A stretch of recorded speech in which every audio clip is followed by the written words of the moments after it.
سورہ بقرہ 202 ہر عمل کا حساب کیسی ہوگا؟ حیران کن حقیقت۔ اولئک لہم نصیب مما کسبوا واللہ سریع الحساب۔ ترجمہ: یہی وہ لوگ ہیں جن کے لیے ان کے کیے ہوئے اعمال میں سے حصہ ہے اور اللہ بہت جلد حساب لینے والا ہے۔ کیا ہماری دعائیں سنی جاتی ہیں یا وہ کہیں کھو جاتی ہیں؟ اللہ فرماتا ہے، یہی وہ لوگ ہیں جن کے لیے ان کے اعمال کا حصہ ہے، یعنی جو تم مانگتے ہو اور جو تم کرتے ہو وہ ضائع نہیں ہوتا۔ ہر عمل، ہر نیت، ہر سوچ ریکارڈ ہو رہی ہے۔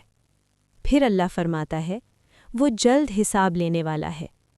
یہ جملہ انسان کو جگا دیتا ہے کہ زندگی ایک کھیل نہیں، یہ ایک امتحان ہے اور ہر لمحہ ایک جواب ہے۔